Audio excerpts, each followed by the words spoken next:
बसवांचं वचन आहे की कल्याणमध्ये आता चोरच राहिले नाहीयेत, कल्याणमध्ये चोर राहिलेले नाहीयेत, कल्याणमध्ये भिकारी राहिलेले नाहीयेत, कल्याणमध्ये भक्तीला बडवं नाही आहे, कुणी मागणारच नाहीये तुम्हाला. जेव्हा मी काय करू आता काय देऊ, कशामुळे झालं ते बसवांनी दिलेली कायक ही संकल्पना जी आहे. कायक काय सांगते, कायक तुम्हाला काम करायला शिकवतं. नान माडಬೇಕು ना वेल्ला उठा माडಬೇಕು, म्हणजे मी काम केलं पाहिजे, आम्ही सगळ्यांनी खाल्लं पाहिजे.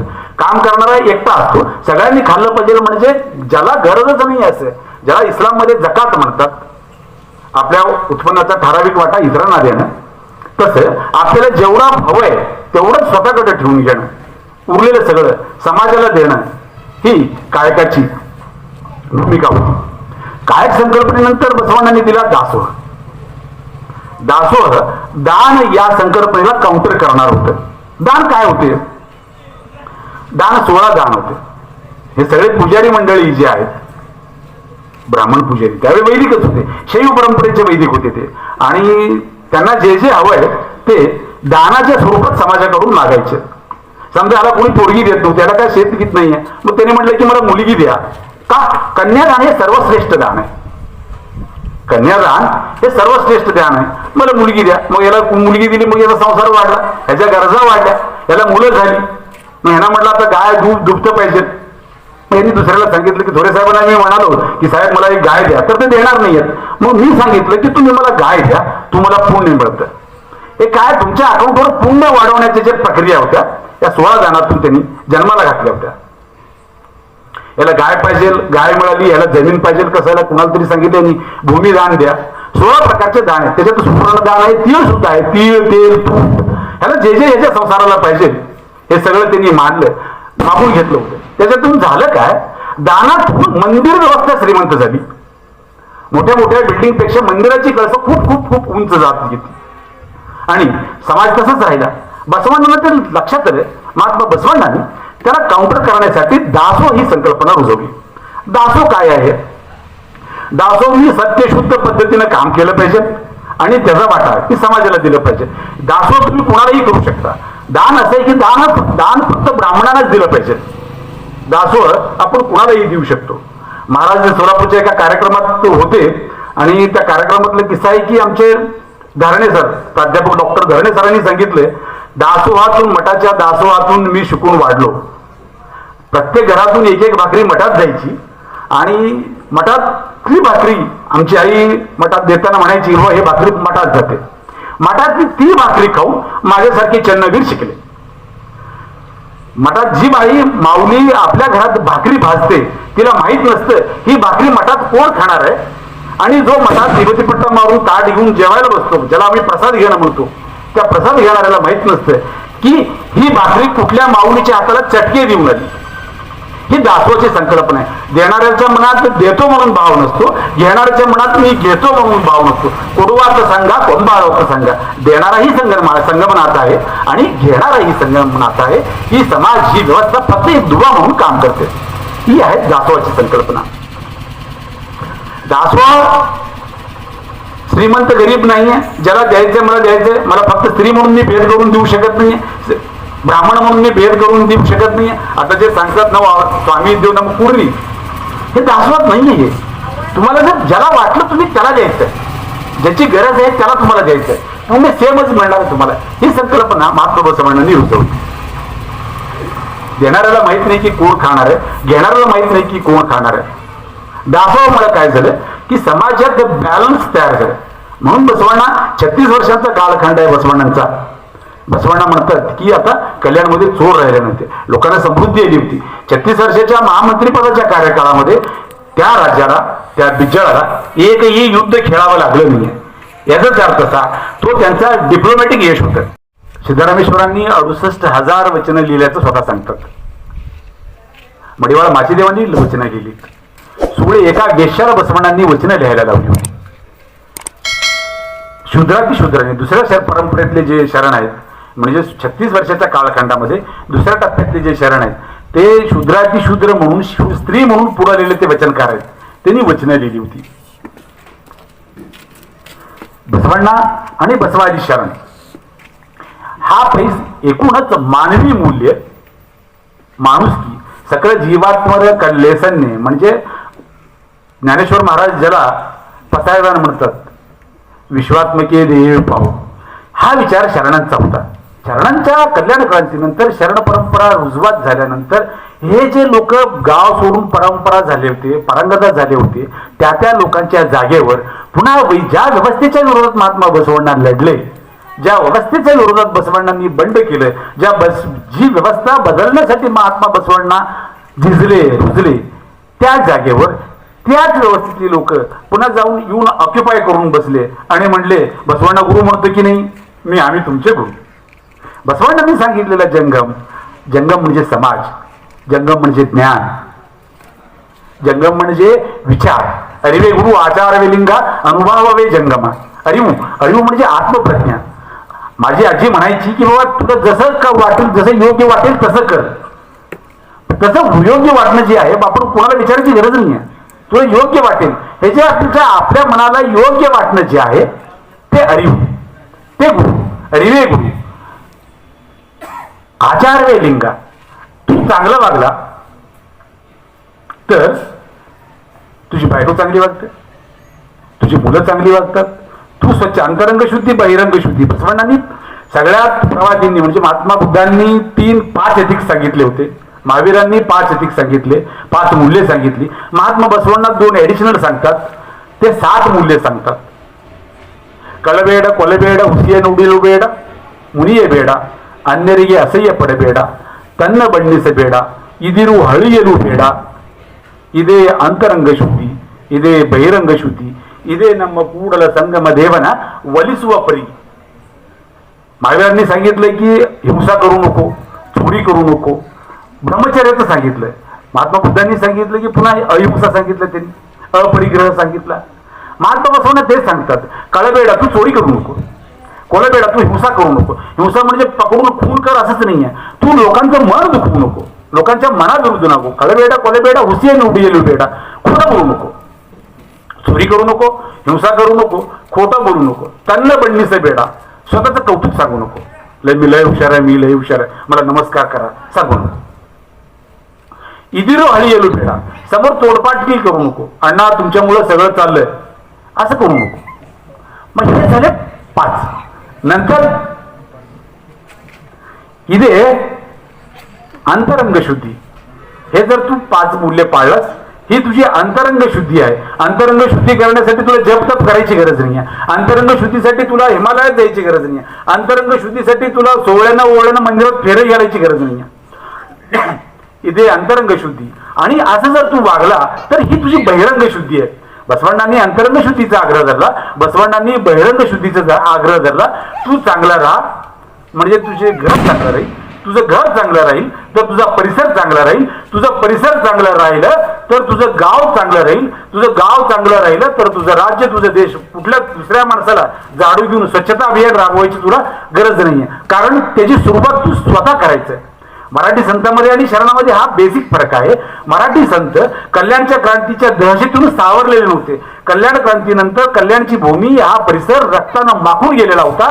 त्याची दहशत लोकांच्या मनामध्ये होती. बसवण्णाचं नाव घेणंही जे होतं भीतीचं होतं. त्यावेळी या शरणांनी सांगितलं की बाबा आता एवढं टोकदार भूमिका घ्यायची नाही, आपण आपापल्या पद्धतीने वागायचं. तू चांगलं वाग. परंतु शरण परंपरा ही सामूहिक वर्तनाचा आग्रह करते. तू चांगला राहिला तर तुझं गाव चांगलं राहतं. बाकी कोणा, मी चोरी करणार नाही, गावात चोरच राहणार नाही. मी खोटं बोलणार नाही, गावात कुणीच खोटं बोलणार नाही. ही कल्याण म्हणजे तुझं कल्याण होईल. म्हणजे काय होईल? आशीर्वाद देणारे सांगतात महाराज, कल्याण आली म्हणजे काय आहे? कल्याण ते कल्याण आहे जिथं बसवादी शरण 770 शरण परंपरेचे लोक होते. ते होणं म्हणजे कल्याण होणं, माझं भलं होणं, मी सुखात राहणं. या सगळ्या संकल्पनांचा पर्यायी शब्द म्हणून कल्याण आलेलं होतं. बसवण्णा आणि बसवादी शरणांनी ह्या 7 एथिक्सच्या पद्धतीनं आपलं वागणं ठेवलं होतं, वर्तन ठेवलं होतं. म्हणून बसवण्णा एकाएकी जादू झाली का बसवण्णांची? नाही, त्याची किंमत बसवण्णांनी मोजली होती. बसवण्णांनी मंदिरातला देव नाकारला होता. बसवण्णाला जेव्हा हे शरणघरात परंपरेचा सांगतो की परंपरा काय होती, शूद्राला आपण देवळात त्यांना जागा नव्हती. महिलांना मंदिरात जागा नव्हती, मंदिरात घेत नव्हते. त्यावेळी ते लोक जेव्हा आले बसवण्णाकडे, देवा आम्हाला मंदिरात घेत नाहीयेत का, तर मी चांभार आहे, मी ढोर आहे. तुमच्या जाती पद्धतीनं ते मंदिरात घेत नव्हते. त्यावेळी बसवण्णा म्हणतात मंदिरातून जाऊच नको. मंदिरात त्यावेळी राजे राजवाडे जर युद्ध जिंकून आले तर मंदिर बांधण्याची संकल्पना होती. जो राजा जिंकून येतोय असं जरी कळलं तर त्यांच्या राण्या मंदिर बांधायला सुरुवात करायचे. आपण बादामी पट्टदकलूच्या परिसरात गेलो, दर 100 मीटर मध्ये अंतरामध्ये मोठे मोठे शिवमंदिर आहेत. हा इतिहास असा आहे. म्हणजे बसवण्णा सांगतात, उಳ್ಳवर शिवालय माडूर नाणीनु माडवी बडवनय्या यांना काळावे कंबा दे हवे देगुरा. असं नाही येते. म्हणजे उಳ್ಳवर म्हणजे फक्त श्रीमंत बांधतात, धनिक बांधती. मराठी त्याचा अनुवाद सांगताना सांगतात लोक की धनिक बांधती मंदिर, मी काय देवा गरीब, माझे पाय हे खांब आहे, डोकं हे कळस आहे आणि माझं शरीर त्याचं डोकं सोनेरी मुकुट आहे, माझं शरीर मंदिर आहे. म्हणजे जो माणूस जातीभेद, वर्गभेद, लिंगभेद आणि श्रीमंती गरीब असा भेद मांडणार नाहीये. बसवण्णा सांगतात तुला मंदिरात जायची गरजच नाहीये, कारण तुझं शरीरच मंदिर आहे. तुझं डोकं हे त्याचं कळस आहे, पाय त्याचे खांब आहेत. मग तू मंदिरात जातोच कशाला. मग बाबा देवा, देव तुझ्या हातात, देव तुझ्या हातात आहे. काय ते इष्टलिंगाच्या रूपात आहे. बसवण्णांनी यातना देव दिला तो इष्टलिंग, जे आपण पिंडी म्हणतोय, हे पुढे गेलं, इष्टलिंगाच्या रूपामध्ये देव दिला. तत्पूर्वी लिंग नव्हतं का, होतं ना. लिंग कसं होतं, मंदिरातला जो देव आहे तो स्थावर लिंग. आपण मंदिरात जातो तिथे पिंडी असते, वैदिक व्यवस्था त्या पिंडीला खाली प्रकृती म्हणते, म्हणजे खालची स्त्री आणि वरचा पुरुष असं सांगते. प्रकृती आणि पुरुषांचा मेळ ती पिंडी आहे, ते स्थावर देव. आणि हे पुजारी मंडळी गाव सोडून आपल्या दुसऱ्या गावाला जात असताना त्या मंदिरातल्या त्या देवाची प्रतिकृती म्हणून आपल्या जोडीमध्ये हे घेऊन जात होते. त्याला ते चरलिंग म्हणायचे. चंद्रमुळी रेणू आज जगद्गुरु शंकराचार्यांना लिंग होतं आणि वैदिक परंपरेनं ते सांगितलं की आज जगद्गुरु रेणुक भगवत्पादांनी ते लिंग दिलं होतं त्या रेणुकाचार्यांना, त्याचं नाव चंद्रमौळीश्वर लिंग. ते चरलिंग होतं.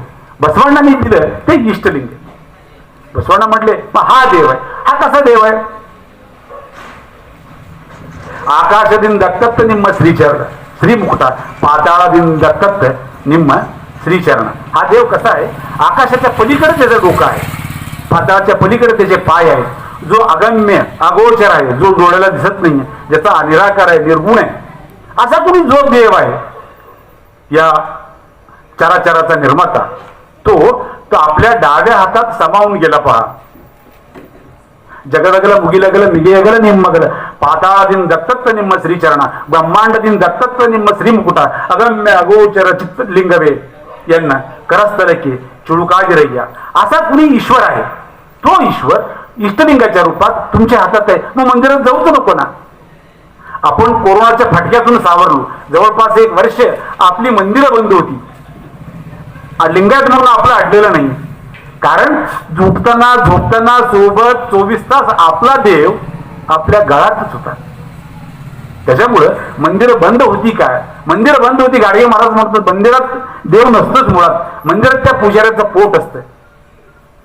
मला सांगायला अभिमान वाटतो की जेव्हा मंदिरं बंद होती, महाराज हे पुजारी लोक कर्नाटकमध्ये आंदोलनं केली की बाबा आम्हाला शिजा द्या, आम्हाला दक्षिणा द्या, मंदिर बंद आहेत, आम्ही जगायचं कसं. म्हणजे काय, हे एक्सपोज केलं. जे बसवण्णांना 12व्या शतकात करायचं होतं, बसवण्णांनी जे 12व्या शतकात करण्याचा प्रयत्न केला होता त्याला विज्ञानात काउंटर केलं. तत्पूर्वी जर गावात काहीतरी झालं तरी कुणाला तरी हे लोक मंदिरातले पुजारी लोक सांगायचे काय झालं, मारी बंद झालं म्हणजे साथीचा रोग आहे. म्हणजे कोणाला तरी रिस्पॉन्सिबल फिक्स करायचे. ते चंद्रवीरनं बहुतेक पाप केले, तर काहीतरी उलटं सुलटं बोलतो तो, त्यानं पाप केलं, त्याला गावातून बाहेर काढा सांगायचे. कोण, पुजारी सांगायचे. त्याला गावातून बाहेर काढायचे, त्याचा अन्वयार्थ सांगायचे. पण कोरोनाच्या वेळी असं नाही झालं. सरकारनं सांगितलं, विज्ञानानं सांगितलं काय बाबा गर्दी जिथं असते तिथं हा आजार पसरतो. मग गर्दी लगेच मंडपात जसं असतं तसं मंदिरात असतं. मंदिर बंद करा. लोकांनी बंद केले, लोकांनी स्वीकारलं. त्रास कोणाला झाला, पुजारीनं झाला. जर तुमचा देव मंदिरातच असेल तर तो कोरोनाला असं केलं की घालवला असता. बसवण्णांनी जे 12व्या शतकात सांगितलं होतं ते इष्टलिंगाच्या रूपात आमच्या गळ्यात, आमच्या डाव्या हातात असल्या कारणानं लिंग. मला तरी असं अभिमानानं सांगायचं आहे देव म्हणून मला त्याची गरज पडलेली नव्हती. आम्ही कुठेही ते आज नाही तर उद्या मंदिर ओढल ह्या आशेवर नव्हतो. मंदिर व्यवस्था जन्मते, मंदिर व्यवस्था वाढते, ते फक्त पुजाऱ्यांसाठी. पुजाऱ्यांचा अर्थकारण आपल्याला जर समजून घ्यायचं असेल तर आपल्याला मंदिर व्यवस्था समजून घ्यायला पाहिजे. मुळात प्रसादाचे 3 भाग जर आपण करतो, शिरा, साखर, तूप जर शिजवलं तर शिरा तुम्ही शिरा म्हणून खावा प्लेट भरून, ते गोडच लागतंय. कारण साखर काही जरी खाल्लं तर साखरेचं गुणधर्म आहे गोड. मंदिरात ते खातं म्हणून ते प्रसाद आहे म्हणून गोड लागत नाही. प्लेट भरून खावा ना, शिरा म्हणून खावा. या व्यवस्थेने काय सांगितलं, नाही नाही हे प्रसाद आहे. यासाठी आपण सत्यनारायणाची कथा ऐकलेली आहे सगळ्यांनी. रेंगाळलं का सत्यनारायणाची कथा? सत्यनारायणाच्या कथेमध्ये काय असते, एक साधू वाणी असतो. वाणी लिंगायताला वाणी म्हणतात. लिंगायत ती नावं आमची आहेत, बहुजनांची नावं आहेत. ती कल्लवा लिलवाची नावं होती, आमची नावं आहेत. ती साधू वाणी असतो तो म्हणजे वाणी. ह्या लिंगायत परंपरेला काउंटर करण्यासाठी, लिंगायत परंपरेचं खच्ची करण्यासाठी एका शाण्या ब्राह्मणानं ती सत्यनारायणाची कथा लिहून काढली. त्यांनी कथेत काही विषय नाही, 3 भाग करायचे. शिरापासून ते शिरा कसं, प्रसाद कसं बनवायचं ते एक चॅप्टर जात आहे. तूप नसेल तर साखर, साखर नसेल तर गुळ घ्या, तूप नसेल तर तेल घ्या. म्हणजे तुम्हाला प्रत्येक ठिकाणी ते पर्याय देतात. पैसे नसतात म्हणजे कमीत कमी करा. गहू नसेल तर तांदळाचं खिचडी करा, म्हणजे करा. आणि हे सगळं झालं की त्या ब्राह्मणाला दक्षिणा द्या. हे जेव्हा कळालं, आणि आणखी एक परंपरा आहे आपल्याकडं जी समांतर चालते. ब्राह्मण नाहीये तर मी ठीक आहे, आम्ही ब्राह्मणापेक्षाही कमी नाहीयेत, ब्राह्मणापेक्षाही किंबहुना श्रेष्ठच आहोत, अशी सांगणारी जी व्यवस्था आहे ती वीरशैव व्यवस्था. त्या वीरशैव व्यवस्थेनं असं सांगितलं, वरदशंकर लिहायला आणलं. आपण घरी पूजा जरी केलो लिंगायत लोक, मी मुद्दाम लिंगायत हा शब्द वापरतो की बसवण्णावर बोलायलो, आपण शरण परंपरेवर बोलायलो. वरदशंकर सांगतो आपण सत्यनारायणामध्ये ज्याची उपासना केली जाते तो नारायण, तो विष्णू इथं पूजेला बसतो. त्या अगस्त्य ऋषी सांगतात की सर्वात पहिल्यांदा पूजा कुणी केली, नारायणाने केली. नारायणाला देव प्रसन्न होईनात, मग नारायणानं आपलं डोकं उडून त्या देवाच्या पायाखाली ठेवलं आणि देव प्रसन्न झाले, त्याला ते सुदर्शन दिले. आज जसं की मुलाला, आपल्या मुलीला चांगला जावई मिळाला पाहिजे, तिला वाटतं की आपल्याला चांगला नवरा मिळाला पाहिजे, तसंच चांगल्या नवऱ्याची अपेक्षा ज्यावेळी गौरीला होती, पार्वतीला होती, तिने त्याची उपासना केली. मग देव दक्षात त्यांनी आशीर्वाद दिला की दक्षाच्या पोटी तू जन्माला येशील त्यावेळी मी तुझा हात धरेल. ही कथा आहे. आणि तुम्ही सांगताय काय, पुन्हा तेच 7 भाग करा, 5 भाग करा, प्रसाद असं करा. आणि तिथं ब्राह्मणाला दक्षिणा द्यायचंय, इथं स्वामीला दक्षिणा द्यायचं. बाकी काही सिलेबस सेम टू सेम आहे, काही विचार नाही. मग ही व्यवस्था कशी जन्माला आली? कल्याण क्रांतीनंतर त्याच लोकांनी ज्यांच्या विरोधात, ज्या विचाराच्या विरोधात बसवण्णा लढले, ज्या विचाराच्या विरोधात जग बदलायला निघाले होते, त्याच विचाराची लोक पुन्हा शरणांची नावं घेऊन जन्माला आली. जागा त्यांनी बळकावल्या. आदरणीय हुतात्मा पानसरे अण्णांची आज पुण्यतिथी आहे. आज 20 फेब्रुवारी. आज सनातन विचारवाल्यांच्या लोकांनी पानसरे अण्णांचा घात केला. काय चुकलं होतं पानसरे अण्णांचं की आमचे थोरे साहेब नेहमी सांगतात, शिवाजी महाराज हे कुळवाडी भूषण होते, रयतेचे राजे होते. त्या रयतेच्या राजाला, त्या कुळवाडी भूषणाला जो तळागाळातल्या लोकांचा पोशिंदा होता, अशा राजांना गोब्राह्मण प्रतिपालक केलं. कुणी केलं? एकतर गायीनं केलं असणार, नाहीतर ब्राह्मणांनी केलं असणार. आज कोणाची हिंमत नाही आहे महाराजांना गोब्राह्मण प्रतिपालक म्हणायची. ते सगळं क्रेडिट पानसरे अण्णांचं. पानसरे अण्णांनी असा शिवाजी महाराज सांगितला, शिवाजी कोण होता या पुस्तकातून, की शिवाजी महाराज हे फक्त हिंदुत्ववाल्यांचे किंवा अफजल खानाचा कोथळा असंच पाडला जातो हा विचार न सांगता ते सगळ्यांचे होते. त्यांच्या सैन्यामध्ये मुस्लिम होते, दलित होते, सगळेच होते. त्या सगळ्यांचा तो राजा होता. म्हणूनच हे स्वराज्य होऊ शकलं. हे क्रेडिट जसं पानसरे अण्णांचं आहे, तसं MM कलबुर्गी नावाच्या एका साक्षेपी अभ्यासकानं बसवण्णा आणि शरणांचा इतिहास लख्खपणे लोकांसमोर ठेवला. आणि ज्या वाटेनं पानसरे अण्णा गेले त्याच वाटेनं कलबुर्गी सरांना जावं लागलं. हा विषय त्यांच्या स्मरणात आहे. ते यासाठी आपण या विचारवंतांचा वारसा पुढे घेऊन जाणार आहोत. आपण सोलापूरमध्ये राहतो, महाराष्ट्रात राहतो आणि मराठी भूमीत राहतो. मराठी भूमी कशी आहे? कावेरी ते गोदावरीच्या खोऱ्यामध्ये आपण राहतो. हे कुठलं कर्नाटक किंवा महाराष्ट्र नव्हतं. कावेरीच्या गोदावरी खोऱ्यामध्ये महात्मा बसवण्णा होऊन गेले. आज आपण येणूरमधून जोरात आवाज दिला तर सोलापूरला जातं आणि जोर इकडे दिला तर बसव कल्याणला ऐकू येतं. सोलापूरमधून जोरात आवाज द्या मंगळवेढाला ऐकून येतं. ही सगळी ठिकाणं महात्मा बसवण्णांची लँडमार्क्स आहेत. इथं महात्मा बसवण्णा आणि शरणांची पाऊल खुणा आपल्याला दिसून येतात. कावेरी ते गोदावरी खोऱ्यात बसलेल्या आपण या प्रदेशात शाहू फुले आंबेडकरांचा आपण वारसा सांगतो. शाहू फुले आंबेडकर हा विचार जो आहे हा पुरोगामी विचार आपण प्रत्येक वेळी सांगतो. हे विचार आहे, ही फळं आहेत. एका डेरेदार मोठ्या झाडाला लागलेली सुंदर गोड गोमटी फळं म्हणजे काय? शाहू फुले आंबेडकरांच्या विचारांचा वारसा. या फळाच्या खाली जर गेलो आपण, बुडाशी गेलो त्या झाडाच्या, तर आपल्याला जे बीज दिसतं त्या बीजाचं नाव आहे बसवण्णा. महात्मा बसवण्णा हे महाराष्ट्राच्या पुरोगामी विचारसरणीचे प्रारंभ बिंदू आहे. ते नंतर महात्मा फुलेंनी, शाहू महाराजांनी याला हायवे केलं आणि डॉक्टर बाबासाहेब आंबेडकरांनी 4 लेनचं ते हायवे, त्याला काय नॅशनल हायवे केलं. आणि आपण उलट्या दिशेने जर गेलो तर आपल्याला बाबासाहेब भेटतात, त्याच्यानंतर शाहू महाराज भेटतात, त्याच्यानंतर फुले भेटतात आणि ह्या मैलाचं दगड जे असतं प्रारंभ बिंदू, ते प्रारंभ बिंदू म्हणून भेटतात आपल्याला महात्मा बसवण्णा. महात्मा बसवण्णा आणि शरणांचा इतिहास काय आहे? खूप सोपं आहे ते. असं जे आपण म्हणतो की काय झालं असेल नेमकं, ही जी भूमी आहे, सोलापूरमधून जेव्हा बसव कल्याणला सिद्धरामेश्वर गेले, आजही आम्ही आलो तर त्या रस्त्याने आलो. गाडी घोडे त्यावेळी नव्हते, ते चालतच आले असणार. त्यांची सगळे पाऊल खुणा या परिसरामध्ये फिरलेले आहेत. बसव कल्याणापासून सोलापूरपर्यंत, सोलापूरहून मंगळवेढ्यापर्यंत, मंगळवेढ्यापूर्वी बागेवाडीपर्यंत, बागेवाडीनंतर कुर्लसंगमला, हे सगळे ठिकाणं महात्मा बसवण्णांची आहेत. महात्मा बसवण्णा हे लोकनेते होते, लोकनेते आहेत. बसवण्णा यासाठी मोठे आहेत की त्यांनी काय केलं याहीपेक्षा बसवण्णांनी काय केलं नाही ही गोष्ट जास्त महत्वाची वाटते. बसवण्णांच्या दरबारामध्ये किंवा ज्याला आपण अनुभव मंडप म्हणतो, अनुभव मंडपामध्ये जे सगळे लोक आले होते, आज लोकांचं लोकांसाठी आणि लोकांपासून अशी व्याख्या आपण अब्राहम लिंकन पासून घेतली लोकशाहीची. महात्मा बसवण्णा 12व्या शतकात त्या लोकशाही विचारसरणीचे जनक आहेत. अनुभव मंडपाच्या माध्यमातून त्यांनी लोकशाही व्यवस्था पहिल्यांदा सांगितली. मग कोण होती ती माणसं? ती इलेक्टिव्हली सिलेक्टेड अशी माणसं होती. ती एका हॉलमध्ये महात्मा बसवण्णा बसलेले असणार आणि एक माणूस येतो, तो सांगतो की बाबा मी हरळई आहे. ते म्हणले असतील आत ये. तो सांगतो की मी चांभार आहे. बसवण्णा म्हणले असतील हा असशील आत ये. कोण ढोळ म्हणून आत आला, कोण चांभार म्हणून आत आला, कोण परीट म्हणून आत आला, कोण लोहार म्हणून आत आला.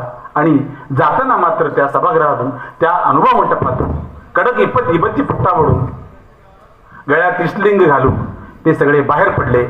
त्यांचं नाव होतं लिंगवंत. सिद्धरामेश्वरांचं एक वचन आहे, लिंगवंत रू नावाज बळिका. ही लिंगवंताची संकल्पना महात्मा बसवण्णापासून जन्मली आणि त्याला फॉलो करणारे लोक होते. त्याचा ज्यांच्यावर प्रभाव होता, जे म्हणाले की बाबा आम्ही लिंगवंत आहोत, ते सगळे शरण होते. शरणांचा आकडा आपल्याला सांगता येतं की 770 शरण होते. 770 शरणांपैकी साधारणतः 248 शरणांनी वचनं लिहिलेली आहेत. त्या पुन्हा 248 पैकी 213 हे शरण पुरुष होते आणि 35 शरण या महिला होत्या. आज ही पोरीला शाळेला पाठवायचं की न पाठवायचं असा वाद होत असताना त्या काळी महात्मा बसवण्णांनी आपल्या सहकारी महिलांना शिकवलं. फक्त शिकवलं नव्हे, त्यांना वचनं लिहायला लावली. वचनं लिहायला लावली नव्हे, त्या वचनांचं सामूहिकरित्या सार्वजनिकरित्या अनुभव मंडपातून त्याचं वाचन झालं, त्याची पारायण झाली. ही शरण परंपरा. महात्मा बसवण्णांचा एक खूप किस्सा आहे असा. तो बसवण्णा राजदरबारकडे चालले होते आणि समोर एक चांभार येतो. मी मुद्दाम नाव घेतो की चांभार, हरळय्या त्यांचं नाव, समगार हरळय्या. आणि समगार हरळय्या येत असताना ते म्हणतात, महामंत्री चाललेले आहेत रस्त्यानं. महामंत्रीने त्यांनी नमस्कार केला, बसवा शरणू शरणार्थी. मग बसवण्णा घोड्यावरून उतरले खाली आणि बसवण्णा घोड्यावरून उतरून ते म्हणतात, हरळय्या नवरे शरणू शरणार्थी. वचनं कन्नडमध्ये आहेत, मी मुद्दाम कन्नडच वापरेन, नंतर त्याचं काही मराठीत आपण अर्थ सांगूया. हराळे यांवर शरणू शरणार्थी. हराळे यांना ते शॉक बसलं. हराळे म्हटलं, मी चांबर शूद्र, मला माझी लोक चप्पल घालतील पण मला शिवून घेणार नाहीत, अशी त्यावेळी व्यवस्था होती, अशी जेव्हा वातावरण होतं. हा माणूस मला हराळे यांवर शरणू शरणार्थी म्हणतो. त्यांना गिल्ट फील व्हायला लागला, आपण काहीतरी पाप केलो असं वाटलं त्यांना. मुळात जे उच्चभ्रू होते लोक, त्यांना आपली सावली पण नको होती. अशा व्यवस्थेत, अशा अवस्थेत हराळे यांना बसवण्णा म्हणतात शरणू शरणार्थी. हराळे यांना गिल्ट फील झालं. हराळे या घरी आले. त्यांच्या पत्नीचं नाव कल्याणाम्मा. हराळे या आपल्याला बसव कल्याणाचा इतिहास आणि शरण परंपरा समजून घेण्यासाठी खूप मोठं व्यक्तिमत्व आहे, खूप मोठं पात्र आहे. हराळे या घरी आले आणि हराळे यांनी सांगितलं, हे पाप झाले माझ्याकडून, ह्याच्यातून बाहेर पडायला पाहिजे, पाप क्षालन केलं पाहिजे. मग त्यांच्या पत्नीने सांगितलं, आपण काय करूया, आपण आपल्या अंगावरच्या कातडीच्या चप्पल बनवू आणि बसवण्णांना देऊया. मग ते दोघं कामाला लागले. आपल्या अंगावरच्या कातडी काढून ते चप्पल बनवले आणि ते महात्मा बसवण्णा देतात आणि ते चप्पल घालून महात्मा बसवण्णा म्हणतात, अरे अरे अरे अरे, हे तर साक्षात कोरल संगमाच्या ते पादुका आहेत, हे मी घालू शकत नाही.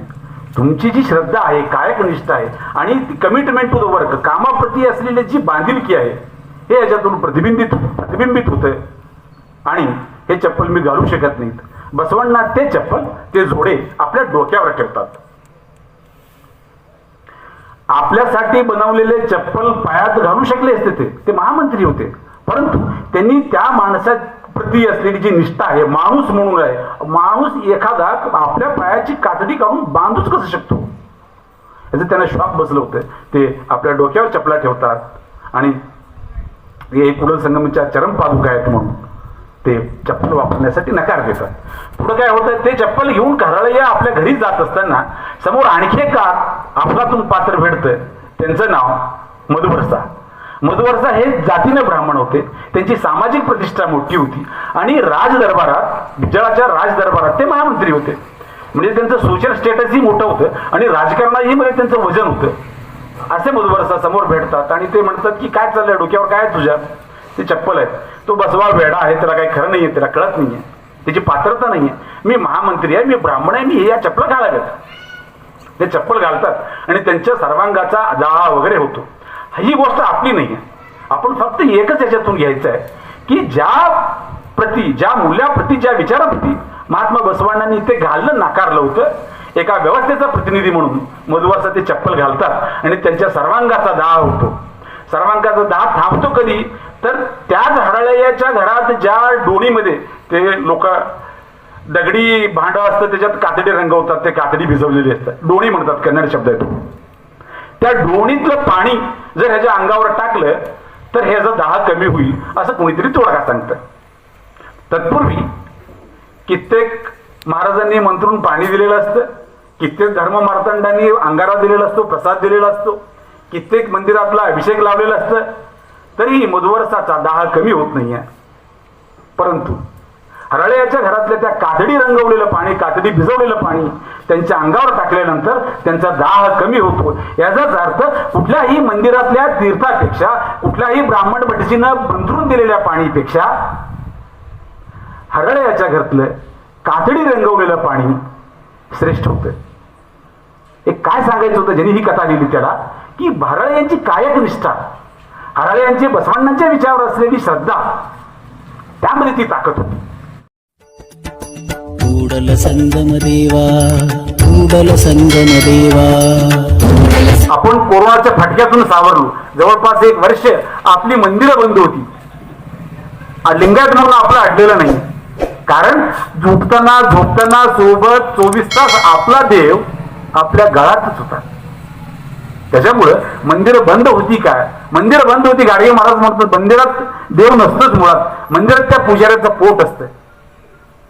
मला सांगायला अभिमान वाटतो की जेव्हा मंदिरं बंद होती, महाराज हे पुजारी लोक कर्नाटकमध्ये आंदोलनं केली की बाबा आम्हाला शिधा द्या, आम्हाला दक्षिणा द्या, मंदिरं बंद आहेत, आम्ही जगायचं कसं. म्हणजे काय, हे एक्सपोज केलं.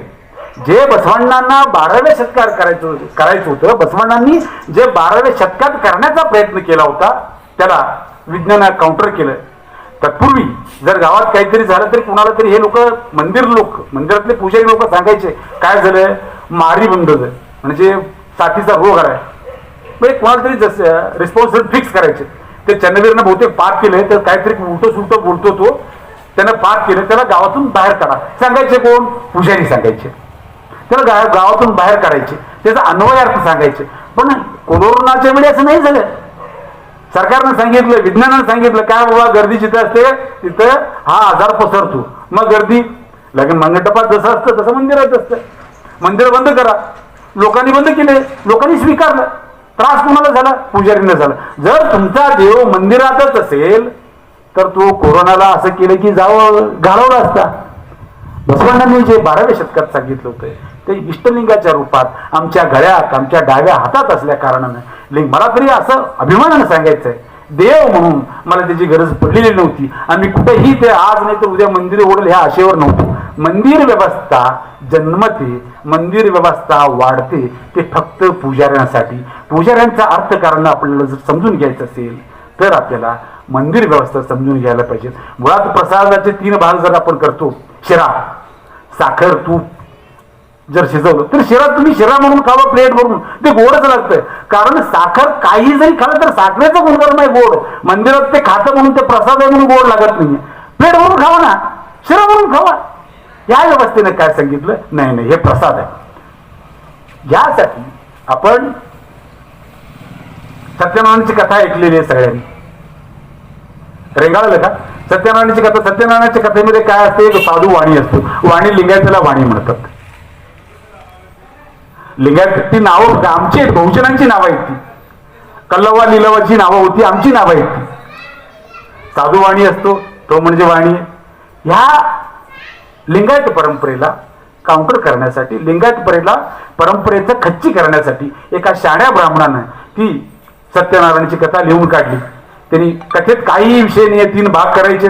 शिरापासून ते शिरा कसं, प्रसाद कसं बनवायचं ते एक चॅप्टर जात आहे. तूप नसेल तर साखर नसेल तर गुळ घ्या, तूप नसेल तर तेल घ्या. म्हणजे तुम्हाला प्रत्येक ठिकाणी ते पर्याय देतात. पैसे नसतात म्हणजे कमीत कमी करा.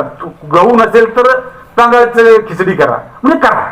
आणि हे सगळं झालं की त्या ब्राह्मणाला दक्षिणा द्या. हे जेव्हा कळालं, आणि आणखी एक परंपरा आहे आपल्याकडं जी समांतर चालते.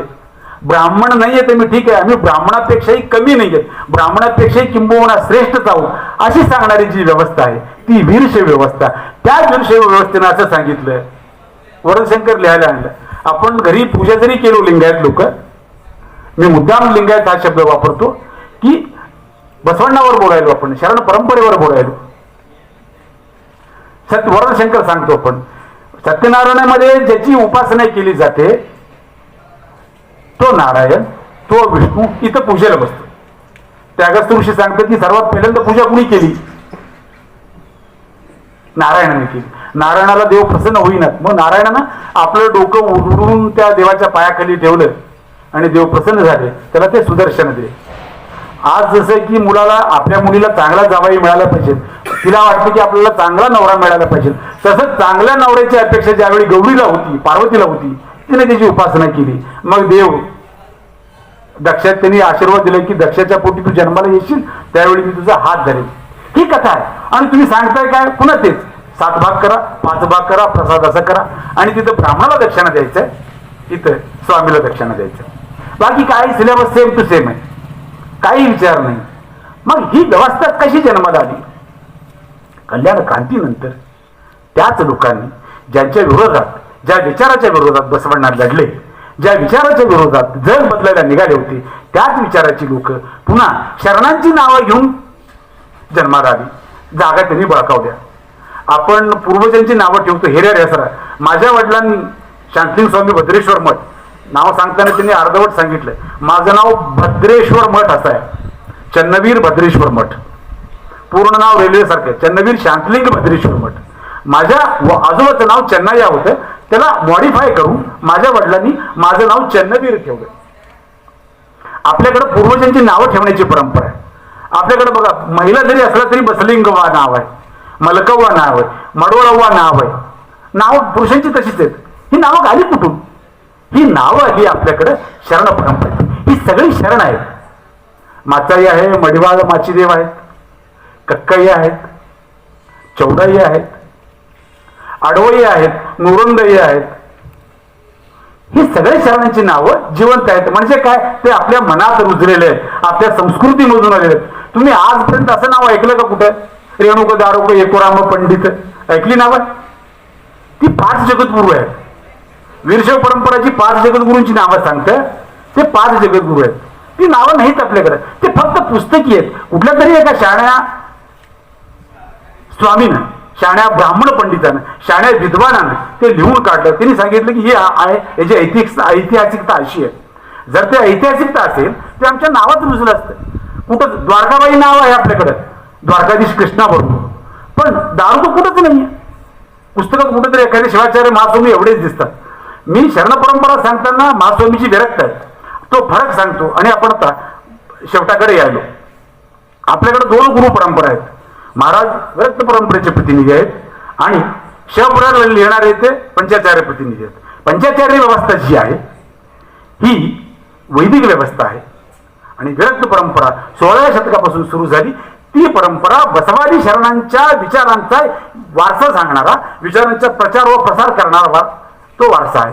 तो कसा आहे, आपल्याकडं 25 वर्षापूर्वी काही नोर यायचे, काही नोर ते कडकोड मडवाळांची वचने वगैरे सांगायचे, खेडे मारलेली चप्पल घालायचे, त्याची काय का वगैरे ज्या गोष्टी आहेत ते हळ्ळीगे बंधू रात्री पट्टणक्के ऐर रात्री असं ते प्रबोधनाचं काम करायचे. ती परंपरा सुरू झाली. येडेगुरू सिद्धलिंगेश्वरांनी रुजवली, वाढवली. ते एका गावात काय येडेगुरूला जर आले तर तो माणूस काय करायचा, काय नव्हतं. ते स्वामीच असावं असं नाही आहे, ते जंगम होते. ते चरजंगम आपण स्थावर कळी उंटू जंगम कळीविल्ला. स्थावर विनाशी आहे, जंगम अविनाशी आहे. कारण जंगम हा विचार आहे, जंगम म्हणजे ज्ञान, जंगम म्हणजे विचार, जंगम म्हणजे ज्ञान. तर तो विनाशी नाही आहे, तो स्थिर आहे, तो सकल म्हणजे एकापासून एक. तो माणूस यायचा, तो गावात कानोसा घ्यायचा आणि त्या गावातले काय तंटे असायचे त्यावेळेचे, कुणीतरी कुणाच्या तरी शेतावर कब्जा केलेला असायचा, सावकार कुणाची तरी बाई पळवलेली असायची, असेच तंटे असायचे त्यावेळी. मग हे लोक गावातून ते फिरून त्याचा मागोवा घेऊन रिस्पॉन्सिबिलिटी फिक्स करायचे. समजा चन्नवीर नावाचा एक सावकार हरामखोर आहे, तो लोकांना त्रास देतो. मग तो काम माणूस तो काही नको चन्नवीरच्या घरासमोर उपोषण, ते उपोषणाचं पहिलं अस्त्र होतं. तो तिथे येऊन खेळ्याच्या चपलावर थांबायचा आणि लोकांना कळायचं. लोक त्या सावकाराच्या त्या बाहुबलीच्या दहशतीनं बोलत नव्हते, पण कोणीतरी बाहेरचा स्वामी येऊन ते सांगतोय. त्यावेळी पापपुण्याची भीती होती. ते सांगायचे, अरे चंद्रच्या घरासमोर काही थांबलं म्हणजे तो पाप केलाय. तो पाणी प्यायचा नाही, तो सांगायचा. काय त्याची रिक्वायरमेंट असायची, हे तू त्याची जमीन वापस दे, तू त्यांना त्रास दे, तू ते त्यांना त्रास देऊ नको. ते सगळ्या अटी त्यांनी मान्य करून घ्यायचा. नंतर पाणी वगैरे प्यायचा. तू त्याच्यावरून खाली कित्येक असं काही नरू ते प्रबोधन करणारे स्वामी. लक्षात 96 साहेब आपण रजिस्टर्ड कार्यकर्ते होते बसवण्याच्या काळी. आणि सिद्धलिंगेश्वर महास्वामींनी 700 जंगम प्रचारकांची नियुक्ती केली होती. 700 जंगम प्रचारक सिद्धलिंगेश्वर येथींकडे होते. ते काही नरू गावातलं सगळं कानोसा घेऊन ते तंटे सोडवायचे. शहर असेल तर 5 रात्री थांबायचे, ते तंटे सोडवायचे. ती परंपरा त्यावेळी नंतर वाढली. हे मनी प्र लिहितात, मन निरंजन प्रणव स्वरूप. निरंजन म्हणजे सिद्धरामेश्वर निरंजन अवस्था सांगण्यासाठी विषयांतर नाही झाला, हा मुद्दाम सांगतो मी. सिद्धरामेश्वर निरंजन अवतार काय आहे, निरंजन स्वरूप काय आहे हे सांगताना सांगतात की ज्याची सावली पडत नाहीये तो निरंजन, ज्याला स्पर्श होत नाहीये तो निरंजन, जो ट्रान्सपरंट आहे आरपार जो दिसतो तो निरंजन, जो चालतो पण त्याचे फुटप्रिंट पाऊल पुन्हा उमटत नाहीयेत तो निरंजन. असे हे महास्वामी निरंजन प्रणव स्वरूप आहेत. म्हणजे त्या अवस्थेत ते गेले आहेत. ही परंपरा आहे शरणांची. शब्र तीच फिलॉसॉफी तीच अष्टावन्न पंचाचार आणि षटस्तर. हे शब्र लिहिणारे षटस्तर ब्रह्मी म्हणजे सहाही अवस्था भक्तापासून त्या ऐक्यापर्यंत त्या अवस्थेपर्यंत गेलेले जे लोक आहेत ते षटस्तर ब्रह्मी म्हणजे ज्ञानी आहेत. षटस्थरांचं ज्ञान अवगत करून ते त्या अवस्थेत गेलेले आहेत. आपण वर्तमानात यायचं नाहीये त्याला, पण ही फिलॉसॉफी अशी आहे. व्यर्थ परंपरा ही बसवादी शरणांच्या विचारांचा वसा घेऊन चालणारी, बसवादी शरणांच्या विचारांचा वारसा घेऊन जाणारी, त्याचा प्रचार व प्रसार करण्यासाठी यांना भक्त नाही आहे, त्यांना प्रॉपर्टी नाही आहे, ह्या सगळ्याच्या पलीकडे ते गेलेले आहेत. म्हणून ते निरंजन मूर्ती आहेत. आजही शरण परंपरा बसवादी शरणांचा विचार जिवंत राहिला मठ व्यवस्थेमुळे. गावागावात जी लोक मठ होती, जे गावागावात जे लोक शरण होते, त्यांनी तो विचार रुजवला, वाढवला. शरण परंपरा एकूणच संन्यासाला प्राधान्य देत नाही, ते संसाराला प्राधान्य देतं. नवरा बायको संसार करून मुलं जन्माला घालून तर तुला बाकीचं काय, स्वर्ग नरक नाही आहेत, तुम्हाला पंचसूतक नाही आहेत. माझी मुलगी थोरली झाली तर माझी मुलगी, कुणाची मुलगी मोठी झाली तर तिला सूतक नाही आहे. वैदिक व्यवस्था 5 सूतक पाळते. रजस सूतक, जनन सूतक, मरण सूतक, शरणार्य मरण सूतक वेला, रजस सूतक वेला, जनन सूतक वेला, ही पंचसूतक शरणांनी नाकारली होती. जेडर दासमय्या जे विणकरी आहेत ते आज त्यांचंही खूप छान वचन आहे. सतीपतीगळ वंदार भक्ती भक्तवधू शिवंगे. सतीपतीची एकमेव झाली, एकरूप झालेली जर भक्ती असेल तर ती ईश्वराला प्रिय असते. कसं प्रिय असते तर नगंडा शिवलिंग देवाला भक्ता. जर नवरा एका देवाचा पुजारी आहे आणि बायको मारी मसणीची पुजारी आहे, यांचा दोघांचा संसार दिसायला जरी एक असले तर तो संसार नसतो. या तेरी गेळीतलं क्वाण केरी गेळीतलं, म्हणजे एक एकीकडे ओढतंय, दुसरा दुसरीकडे ओढतंय, असं होतं. त्याच्यामुळे दोघांनी एकरूप झालेली जी भक्ती आहे ती दुधात साखर मिसळल्यासारखं, तिळात तेल असल्यासारखं एकरूप झालेली भक्ती आहे. ती भक्ती शरणांना अभिप्रेत आहे. शरण परंपरा संन्यासाला नव्हे तर संसाराला प्राधान्य देते. शरण परंपरा पत्नीशी, आपण आपल्या जोडीदाराशी एकनिष्ठ राहण्याचं प्राधान्य देतं. मी माझ्या जोडीदाराशी एकनिष्ठ राहिलं पाहिजे आणि माझी जोडीदार मला तितकीच एकनिष्ठ राहिली पाहिजे. जेडर दासमय्या यांच्याकडं काही संन्यासी, त्यावेळी जैन संन्यासींचा खूप मोठा प्रभाव होता. काही जैन संन्यासी जेडर दासमय्यांकडे आले होते आणि त्यांनी सांगितलं की संसार श्रेष्ठ की संन्यासी श्रेष्ठ. ಕೂಡಲ ಸಂಗಮ ದೇವಾ, ಕೂಡಲ ಸಂಗಮ ದೇವಾ, ಕೂಡಲ ಸಂಗಮ ದೇವಾ.